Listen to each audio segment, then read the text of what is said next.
Ini Susan. Susan suka bersepeda.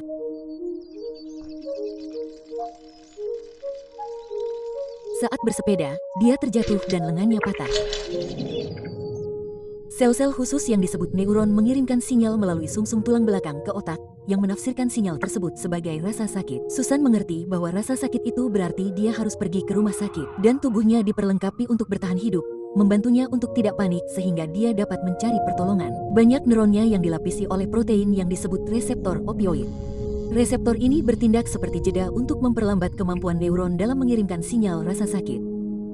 Saat terluka, tubuhnya melepaskan obat penghilang rasa sakit alami yang disebut endorfin.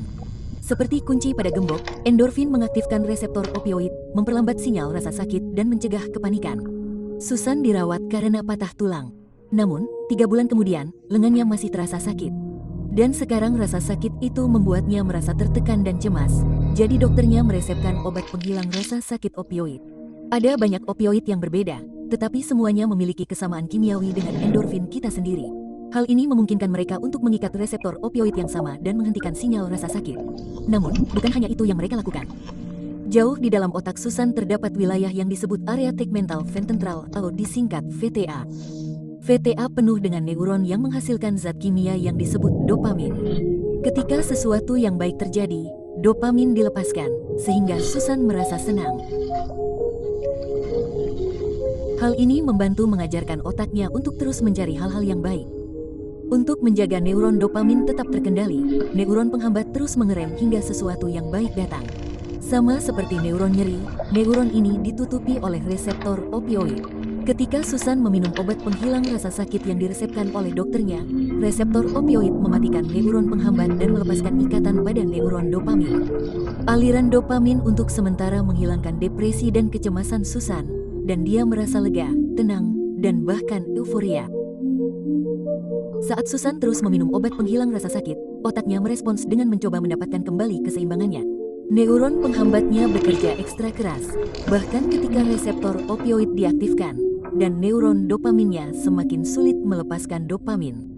Susan merasa perlu menambah dosis obat penghilang rasa sakitnya agar merasa nyaman. Ini disebut toleransi. Akhirnya, pil Susan habis. Neuron penghambat yang telah bekerja lembur dilepaskan, menjepit neuron dopamin tersebut dan mematikannya hampir sepenuhnya. Sekarang, Susan tidak hanya kesakitan, tetapi depresi dan kecemasannya kembali. Selain itu, Susan merasa dirusak oleh penyakit fisik yang tak terhindarkan yang jauh lebih buruk daripada flu manapun. Tubuh Susan sedang mengalami putus zat. Kebanyakan orang yang mengonsumsi opioid dalam waktu lama cenderung mengalami putus zat, tetapi mereka masih dapat berhenti minum pil dan kembali normal. Namun bagi orang-orang seperti Susan, itu tidak semudah itu. Genetika dan lingkungan tempat ia tumbuh membuatnya berisiko lebih tinggi untuk kecanduan. Gejala putus zatnya tidak hanya tidak menyenangkan, tetapi juga tak tertahankan. Susan berpikir satu-satunya cara untuk merasa normal adalah dengan menemukan lebih banyak opioid.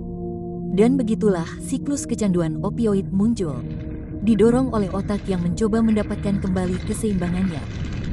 Namun, ada harapan bagi Susan. Meskipun jalan menuju pemulihan bisa jadi menantang dan mungkin ada kemunduran, pengobatan dapat melatih ulang otak Susan. Dengan bantuan pengobatan dan terapi, Susan menemukan kesenangan dalam hidupnya sekali lagi.